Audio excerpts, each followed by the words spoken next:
Primeira de Paulo aos Coríntios, capítulo 15.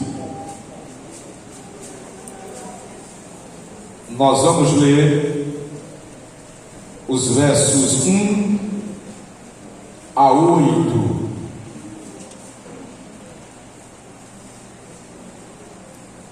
Do versículo 1 ao 11, nós temos dois parágrafos.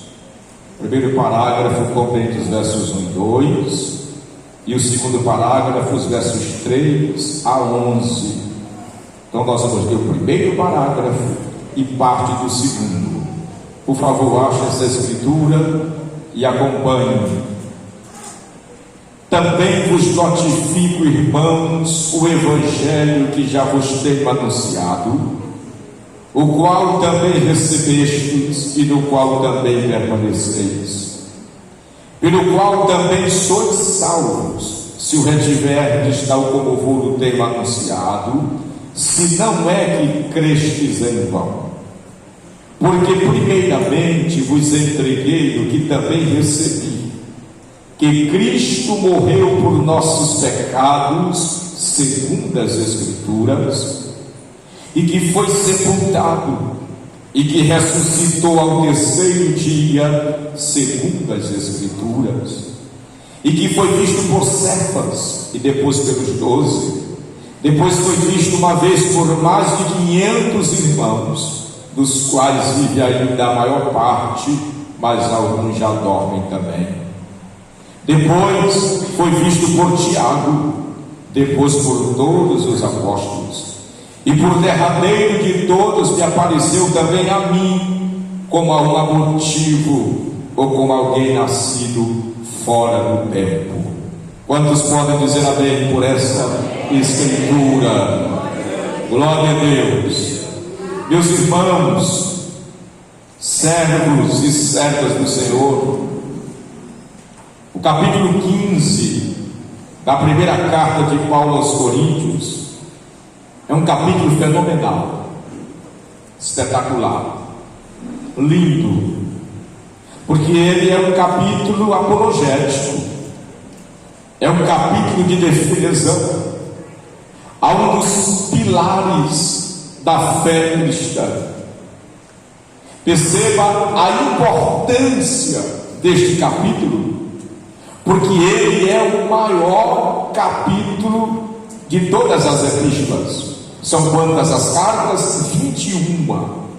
Então, de Romanos a Judas, o capítulo 15 de 1 aos Coríntios é o maior. São 50 e quantos versículos? E 8 versículos. Se você quiser colocar o Apocalipse também, então de Romanos a Apocalipse, capítulo 15 é o maior capítulo. Paulo não se poupa, Paulo mergulha como defensor da fé, para livrar a igreja de um mal que estava se enraizando dentro dela, estaria colocando o futuro da igreja em xeque. Que a igreja seria então um povo sem perspectiva, sem norte, sem rumo. Paulo chega a dizer aqui no capítulo que se nós esperássemos só nessa vida, se a nossa esperança girasse só em torno dessa esfera, ele diz, nós seríamos os mais miseráveis de todos os homens. É interessante que antes de Paulo estabelecer a defesa da ressurreição dos mortos, ele vai apresentar bases, fundamentos da nossa fé cristã. Aí a gente pergunta então, por que a igreja de Cristo subsiste? Qual é o segredo da igreja? Porque mais de 2000 anos se passaram e a mesa da comunhão continua aqui, e a gente continua cercando a mesa do Senhor. Qual é o segredo? Porque não há na terra, irmãos, um segmento mais perseguido, sofrido do que a igreja de Jesus. Não há. E por que ela não? Por que os inimigos não conseguem a destruí-la? Desde o seu nascedor, homens cruéis, religiosos, políticos, poderosos, se levantaram para perseguir a igreja, para maltratar a igreja. Para os irmãos terem uma ideia, todos os apóstolos, com exceção de João, o amigo de Jesus, o discípulo amado, foi o único dos 12 que não teve morte de Marte. Mas pastor, João não sofreu demais. Mas João morreu velho, ancião. Mas todos os apóstolos, todos eles, e muitos irmãos, a Bíblia não dá muita atenção a isso. Até porque Atos dos Apóstolos é um livro histórico do Novo Testamento que só registra os 30 primeiros anos da história da igreja. Mas a gente olha alguns apontamentos na Bíblia e também a tradição, que não é a nossa regra de fé, viu, irmãos? A tradição não é a nossa regra de fé, a nossa regra é a Bíblia, a nossa regra de fé. Às vezes a tradição se contradiz, mas se a gente for dar uma olhada, inclusive na história da igreja, dos mártires, se você for ler Eusébio de Cesareia, se você for ler Flávio Joséfo, se você for ler os mártires do cristianismo, que até bom que o crente leia, os jovens, os irmãos, para a gente ver como é que foi a história, sofrimentos. A tradição diz, por exemplo, que Mateus sofreu martírio pela espada na Etiópia, que Marcos foi arrastado, olha essa morte, foi arrastado pela cauda de um animal pelas ruas de Alexandria até morrer, que Lucas foi enforcado em Oliveira, na Grécia. Atos 12 diz que Tiago, o maior, foi decapitado por Herodes. Tiago, o menor, foi jogado do pináculo do templo abaixo. Ao verificarem que ele estava vivo, mataram ele a pauladas. Tiago, irmão de Jesus, e escreveu a carta. A história diz, a tradição diz, olha essa morte: pegaram o irmão Tiago e jogaram ele dentro de um boi de aço, rubro, sentado no fogo, estava vermelho no fogo. Pegaram Tiago e jogaram dentro. Bartolomeu, olha como Bartolomeu morreu segundo a tradição, teve a sua pele tirada, como tira a pele de um animal. Filipe morreu a flechadas. Tomé morreu crucificado. Pedro, o apóstolo, foi crucificado de cabeça para baixo. A história diz que condenaram Pedro e a mulher dele à crucificação. E primeiro chamaram a mulher de Pedro. Quando ela ia passando na frente de Pedro, ela deu uma olhada para o seu esposo, já indo para a crucificação. E Pedro fez um aceno para ela e disse uma frase linda para ela: disse, minha filha, ou minha amada, ou minha querida, lembra-te do Senhor. Vai firme, não baixa a guarda. Lembra que Jesus morreu por nós na cruz do Calvário. Depois chamaram Pedro e a história diz que Pedro fez um pedido. Ele disse: eu não sou digno de morrer como meu Cristo. Crucifiquem-me de cabeça para baixo. Paulo está acorrentado, sabendo que vai ser sentenciado à morte por decapitação. Então ele tem permissão para escrever uma carta ao pastor Timóteo, que estava do lado de fora, mas cheio de dúvida, desmotivado. Aí Paulo está preso, mergulha pela última vez a sua pena no tinteiro e manda uma mensagem para Timóteo: meu filho Timóteo, já estou sendo oferecido por aspersão de sacrifício, e o tempo da minha partida está próximo. Combati o bom combate, acabei a carreira, guardei a fé. Desde agora resta-me a coroa da justiça, que está preparado não somente para mim, mas para os irmãos lá do Coabiano, lá da área 110, que estão aguardando a volta de Cristo. Quantos estão esperando Jesus voltar? Aguardando a bendita esperança. Mas a pergunta é: por que a igreja está de pé? A espada afiada de César não conseguiu destruir a igreja. Nero oficializou uma prática de morte de cristão chamada cristão tocha. O que era o cristão tocha? Ele pegava os irmãos vivos, mandava amarrar nos postes do jardim do palácio, vivos. Quando estava escurecendo, ele vinha para a sacada do palácio e dizia: pode ligar as luzes do palácio, pode acender as lâmpadas. Aí o carrasco vinha com uma tocha e tocava fogo, e os nossos irmãos morriam queimados por causa de Cristo, por causa da bendita esperança da igreja.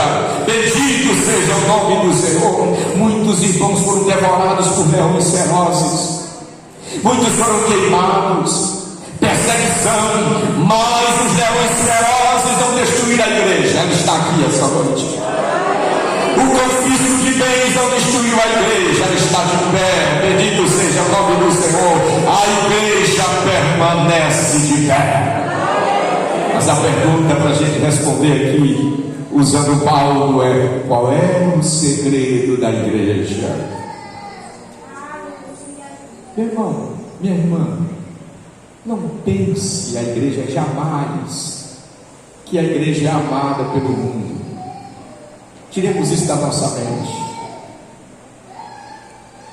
Não pense, os irmãos, que os políticos gostam do crente da igreja, eles gostam do voto dos crentes, viu? E nós temos que votar como cidadãos que somos. Na hora que está chegando a eleição, eles correm para a igreja. Viram? Eles começam a ler a Bíblia e vir para o culto. Sabe por quê? Porque eles descobriram que nós somos um povo organizado e que nós somos muita gente, tem muita leitura dentro da igreja. E descobriram, são espertos, que a gente tem voto suficiente para mudar qualquer eleição nesse país. Aí eles se apaliam da igreja e depois que saem do culto, saem zombando, especialmente na Assembleia de Deus, da maneira como a gente glorifica e fala línguas e celebra a Deus. Eles saem zombando e algumas vezes eles chegam no início do culto e vão logo embora. Eles não ficam até o final do culto. Então, meu irmão, eu disse para os irmãos, para alguns irmãos durante essa campanha que foi tumultuada: meu irmão, toque tranquilo, porque quem cuida da igreja não é político, o cabeça da igreja é Jesus Cristo. Eles têm só um mandato de 4 anos, se elege hoje, já começa a campanha para se reeleger amanhã de novo, mas a igreja de Jesus já foi eleita. Bendito seja, nós já somos cidadãos do céu. Meu irmão, eu tenho que dizer para você, nós não estamos aqui dando soco no ar, não estamos aqui andando no escuro, nós estamos caminhando para o céu, estamos alicerçados em Cristo. Jesus é a cabeça da igreja, e ponto final. Então, deixa eu te dar aqui 3 provas. Segredo, por quê, pastor Joel? Qual é o segredo? Tem uma prova profética, diga profética. Diga para ficar mais claro, bíblica. Essa é a primeira prova.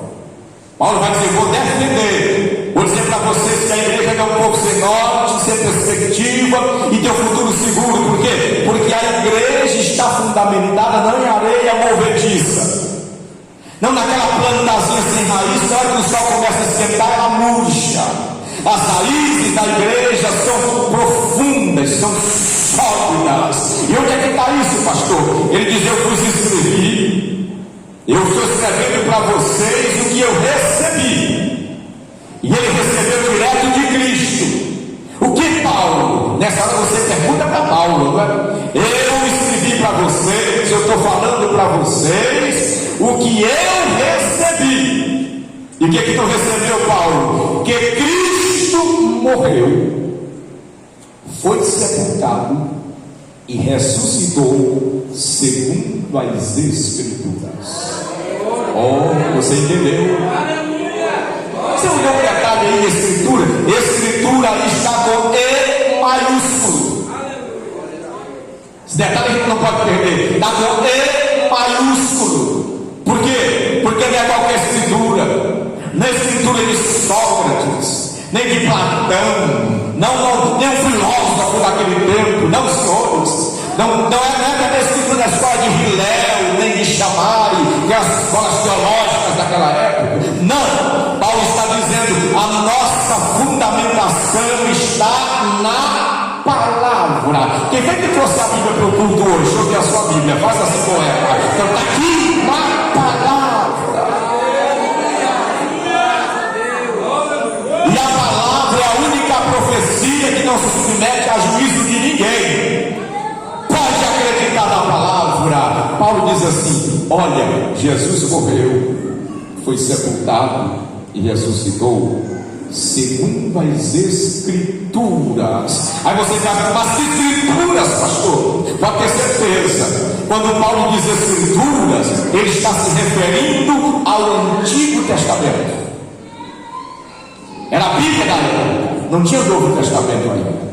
Ao Antigo Testamento, quando ele diz que Jesus morreu segundo as Escrituras, que Jesus foi sepultado e ressuscitou, Paulo com certeza está lembrando do primeiro Evangelho. Ô jovem, você sabe onde está o primeiro Evangelho? Chamado de proto, de início, o primeiro Evangelho.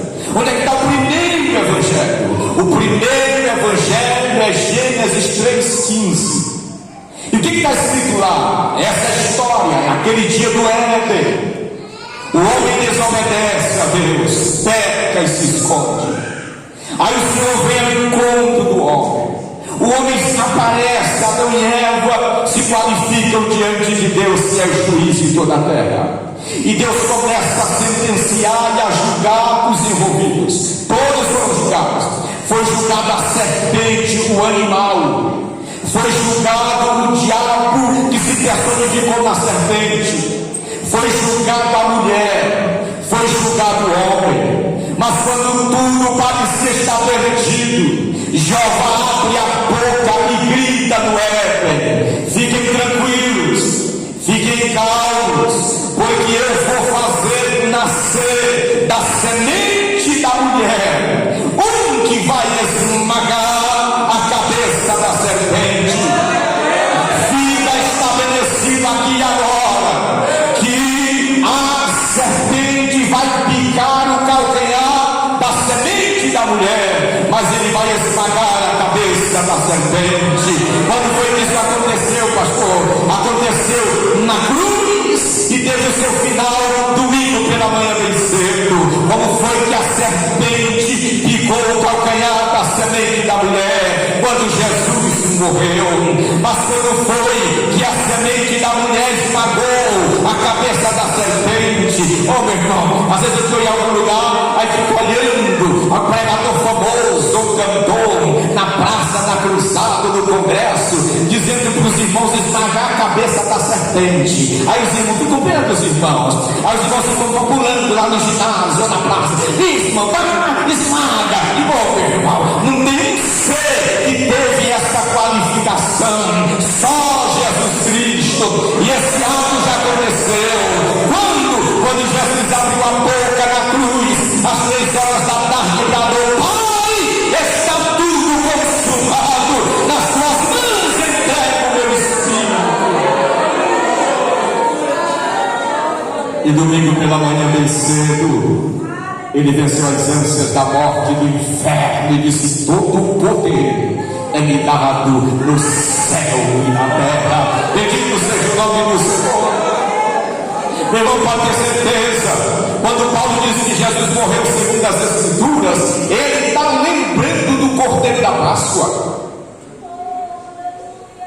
É espetacular como tudo do Cordeiro da Páscoa aponta para Jesus. Moisés, Israel não tinha noção nenhuma disso, porque a revelação é progressiva. Mas o Cordeiro da Páscoa é tipo de Jesus Cristo. Perceba que o Cordeiro era novo, tinha apenas um ano, aponta para a vida nova de Cristo que morreu ainda bem jovem.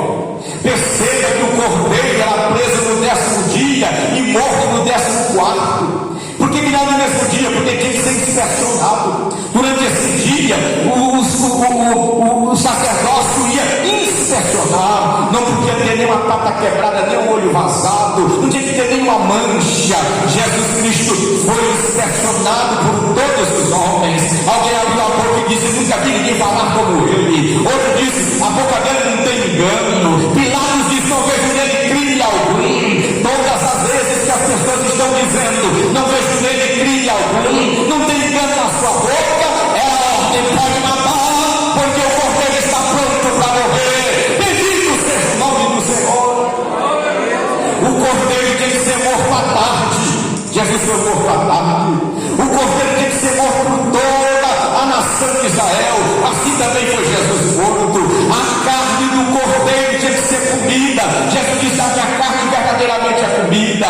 O sangue do Cordeiro tinha que ser aspergido nas caixas das portas lá em Gómez, porque o anjo da morte ia passar. Como é, pastor, que isso se aplica à igreja? Como é isso, pastor? O sangue de Jesus é poderoso. Tome posse do sangue de Jesus, porque a Bíblia diz que o sangue de Jesus santifica, purifica, lava, limpa, nos dá acesso à presença de Deus. Há poder no sangue de Jesus. Quando Paulo diz que Jesus morreu segundo a Escritura, ele está lembrando da serpente de metal que Moisés fez no deserto. Quando Paulo diz que ele morreu segundo a Escritura, Paulo está lembrando, e não tinha dúvida disso, Paulo está lembrando de Isaías 53. Parece que Isaías está no pé da colina do Calvário, escrevendo a morte de Cristo. E segue com detalhes. Quando ele diz que ele ressuscitou segundo as Escrituras, ele está lembrando do Salmo messiânico, o Salmo 16, que diz que o corpo de Jesus não ia ficar na sepultura, não ia sofrer decomposição. O Salmo 22: bendito seja para sempre o nome do Senhor.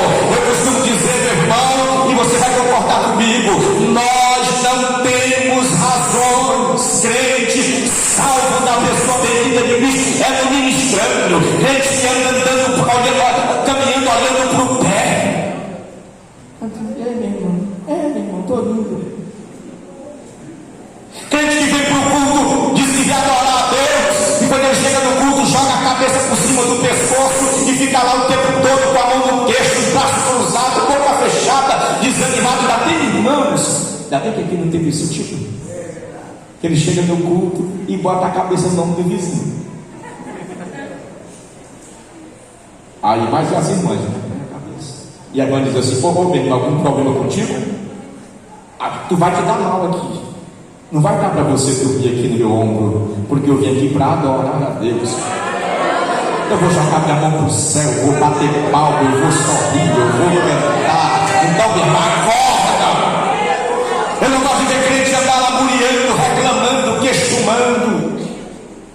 Eu não estou dizendo que nós não temos problema, que você deve ignorar o seu problema. Nada disso. Os problemas existem, mas nós somos o único povo da terra cujo Deus está vivo. Bendito seja o nome do Senhor. Quem adora esse Cristo essa noite? Viva!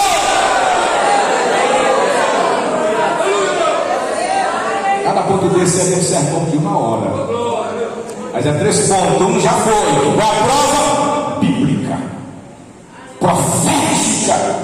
Não é história qualquer. Já alguém passou por ali e contou. Não. Eu lembrei, pastor Genivaldo, quando a igreja começou, que prenderam Pedro e João, que disseram assim: não fale mais no nome desse Jesus aqui.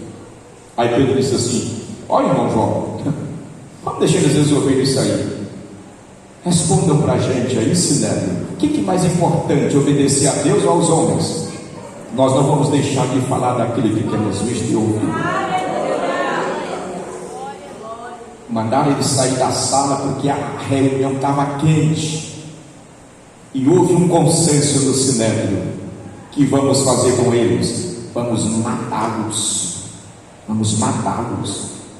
Foi aí que um homem, Gamaliel, um homem líder, um dos chefes do Sinédrio, que foi mestre de Paulo, era o fraco, mestre de Paulo, levanta a mão na assembleia e diz: gente, tenham cuidado com o que vocês vão fazer com esses homens, porque antes desses homens aí, surgiu aqui no nosso meio o nome Teudas, e esse homem tinha 400 discípulos. Os de Jesus eram só 12. Os de Teudas, 400.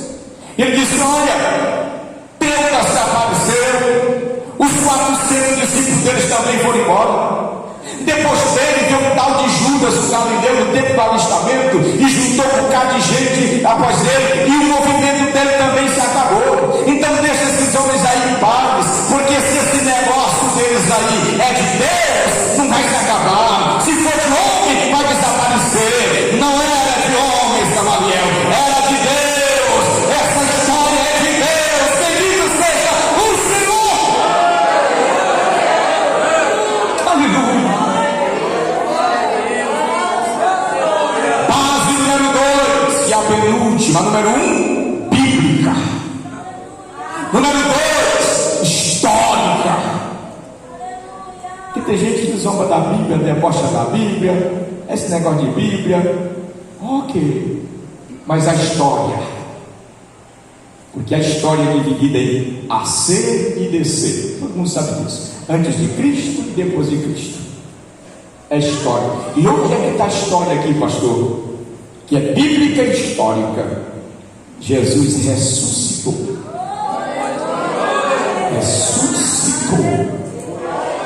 E está vivo. Levanta a mão quem acredita que Jesus morreu. Acredita que Jesus morreu de verdade? Morreu que dia? Morreu sexta-feira da paixão. Baixa a mão. Quantos acreditam que Jesus está vivo?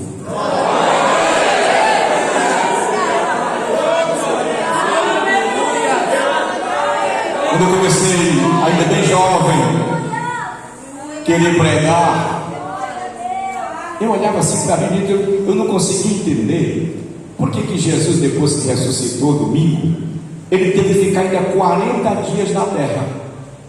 Ficou 40. Eu digo, ele não disse sexta-feira que tudo está consumado? Também tinha que ressuscitar domingo e ir embora. Por quê? Porque ele precisava aparecer aos discípulos que tinha todo mundo ido embora. A gente só olha para 2 na quinta-feira da paixão.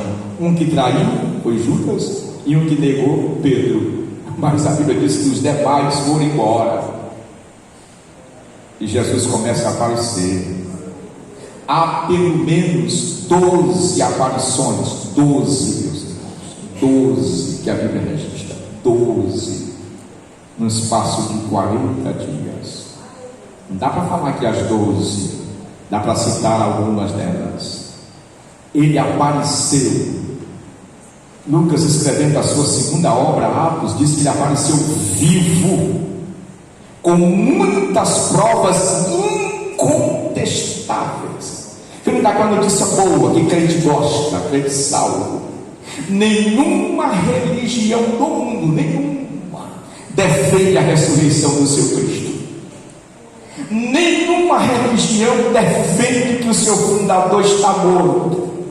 Buda está morto. Confúcio está morto. Allan Kardec está morto. Jesus está vivo. E por que eles não defendem? Porque não tem provas. Eles vão ter que se contentar em fazer peregrinação e levar vela, e levar presente, e levar não sei o que mais lá, pro túmulo do seu Deus. Mas o túmulo de Jesus está vazio. Número 1, ele apareceu a Maria Madalena, domingo pela manhã, bem cedo. 2, ele apareceu às outras mulheres que voltavam do sepulcro. 3, ele apareceu a 2 discípulos desapontado. debilitados, desmotivados, que estão indo enfiar a cara na aldeiazinha de Emaús, a 12 quilômetros de Jerusalém, e vão reclamando, e vão questionando, e a gente consegue ler a história e também ver nas entrelinhas, mais ou menos isso, meu irmão. Que vergonha, que situação a nossa, meu irmão. Nós apostamos todas as nossas fichas desse Nazareno, varão poderoso em obras, disse que ia morrer e ia ressuscitar, já esse horário. Algumas irmãzinhas disseram que viram um anjo, mas aí ninguém viu. E eles vão caminhando e zancados, e de repente um terceiro viajante chega e faz uma pergunta que deixa eles zancados mais ainda. O terceiro viajante pergunta assim: o que vocês estão conversando aí na estrada? Eles olham para ele: meu amigo, você é estrangeiro aqui, rapaz? Só se fala nisso aqui, em Jesus, varão poderoso. E eles deram sorte, porque o terceiro viajante era bom de Bíblia, meu irmão. O terceiro viajante começou a soltar a Bíblia deles, escrituras dele, e o papo estava tão bom que chega no rancho, eles vão encostando, e o terceiro viajante vai passando, dizendo: ô amigo, entra com a gente, continua falando da Bíblia. E o terceiro viajante estava com fome, porque pregar dá fome, viu, meu irmão? Eu saio daqui do culto bom de boia. O terceiro viajante: tem alguma coisa para a gente comer? Aí trouxeram a comida para o terceiro viajante. E se eu conheço o discípulo, meu irmão, quando o terceiro viajante está orando, ele abre o olho assim e diz: ih, meu irmão, quem está caminhando, quem vinha falando a Bíblia com a gente a estrada toda era Jesus. Jesus é o terceiro viajante, bendito seja o nome do Senhor. Ele apareceu a Tiago, irmão de Jesus, ele apareceu a Pedro, ele apareceu a 7 no lago de Genezaré, ele apareceu domingo da ressurreição a 10, porque Tomé não disse para o culto. Se fosse hoje, tinha o zap dos apóstolos. Grupo, não tem um grupo dos obreiros, na área, dos auxiliares, não tem um grupo dos pastores, pois tinha um grupo lá dos apóstolos. Sabe que é administrador? Pedro. Tinha que ser ele. Aí domingo de manhã, bem cedo, Pedro bota a mensagem lá: irmãos, vamos nos reunir, a gente conversar um pouco, para a gente cantar um louvor. Aí está todo mundo lá no zap olhando. Aí quando Tomé responde: quem vai dirigir o culto? Irmão Pedro, não é o senhor, né, irmão? Porque depois daquele papelão aí na quinta-feira à noite, não dá. Na verdade, não dá para nenhum de nós. Então eu não vou.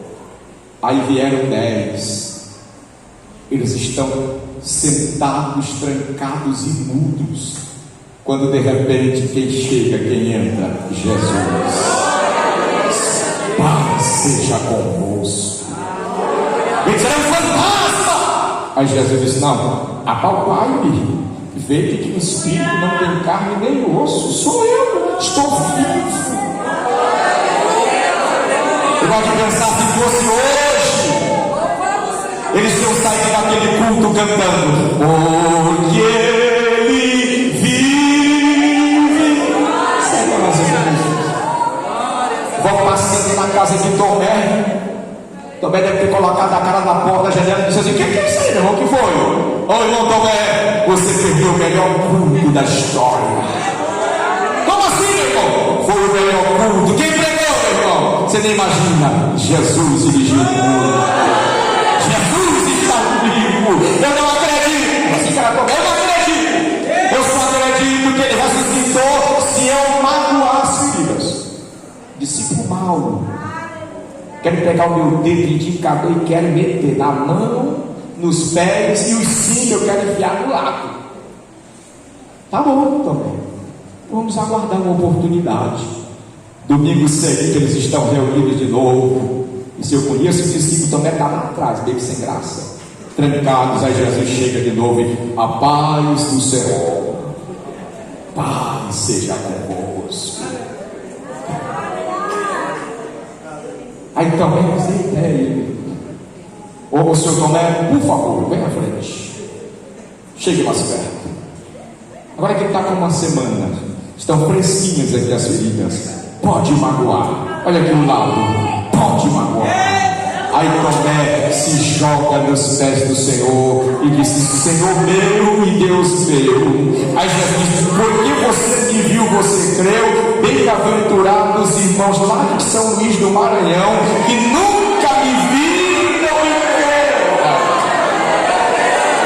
Quantos sabem aqui de novo que Jesus morreu e ressuscitou? Aleluia! Meus irmãos, Paulo diz aqui que numa tacada só, de uma vez só, ele apareceu a mais de 500 irmãos. Mais de 500. E Paulo diz assim: dos quais mais da metade ainda estão vivos. E eles diziam: outros já dormem aqui é morreram. E tem um detalhe aqui espetacular. Quando Paulo escreveu a carta aos Coríntios, se fazia 25 anos, 2 décadas e meia, que Jesus tinha ressuscitado.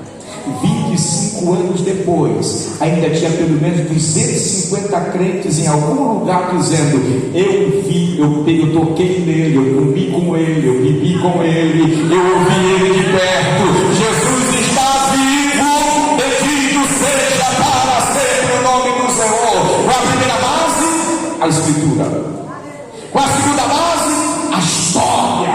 Ele ressuscitou e saiu aparecendo. E a última prova que Paulo trata aqui, de que a igreja é um povo que não perde peleja, é um povo que nasceu para vencer. Qual seria essa prova? Que prova seria essa, pastor? Olhe, por favor. Eu acho que é a primeira vez que eu vou fazer um exercício com os irmãos. Primeiro, porque eu não gosto desse negócio. Pega aqui, dá um tapa, belisca o teu irmão aí, chuta o mocotó dele, dá uma. Não é chato isso aí? Eu acho. E é ruim que você, quando tem pregador, quando está fazendo, mas quando está sentado, ele também não faz. Mas é bom fazer uma agora. É a terceira prova, pastor. A primeira é a Escritura, a segunda é a história, e a terceira está pertinho de você. Olhe dentro do olho do seu irmão e da sua irmã e diga: você é você é prova de que a igreja é o povo que nasceu para vencer. E onde é que é isso, Pai? Jesus transformou a tua vida, Jesus te salvou, Jesus te libertou. Bendito seja o nome do Senhor. Você é nova criatura, porque foi Jesus que fez isso. E assim Paulo começa: eu vos notifico o evangelho que vocês receberam, o evangelho que salvou vocês. Ele diz: bom, se é verdade que vocês permanecem ainda no evangelho. E Paulo está escrevendo para um tipo de crente, meu irmão, de uma cidade conhecida por sua libertinagem, Corinto, por sua licenciosidade. Aquela cidade é uma cidade cosmopolita. Que é isso, pastor? É uma cidade que recebe a influência de várias culturas. Tinha um porto onde gente vinha de todas as partes, aportavam ali navios. Era uma cidade que ficava cercada por colinas, e em cima daqueles montes tinha vários templos construídos a várias divindades, inclusive a Apolo, que era o deus da beleza. E ao entardecer, prostitutas cultuais desciam daqueles montes e vinham para o cais assediar os marinheiros. Era uma cidade imoral. Paulo diz: mas o evangelho transformou vocês. Fecha aqui essa mensagem comigo, meu irmão. Tem gente aqui me ouvindo, certamente nossas igrejas estão cheias, porque o evangelho faz isso. de homens casados que não conseguiam ser marido de uma só mulher, Eva adulta. Jesus o libertou. De homens que viviam jogados na sarjeta sobre o seu vômito, alcoolizado, ébrio, Jesus o libertou. De homens e mulheres que viviam nas drogas, Jesus os libertou. Tem na nossa igreja moços e moças, senhores e senhoras, que passavam a noite ou o dia batendo tambor para o diabo, mas seu dia com a mão inchada, cultuando o inimigo. Jesus o libertou.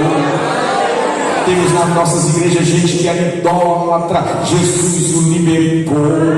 Jesus mudou a sua sorte, mudou o seu viver, e ele disse: foi Jesus que fez isso comigo. Tem gente na nossa igreja que era violento e diz assim: se não fosse Jesus, eu já tinha matado muita gente ou morrido. Mas Jesus o libertou. Mas alguém está dizendo: pastor, mas eu nasci no lar cristão. Aí Davi diz assim: eu nasci em pecado. Singular, pecado, não pecados.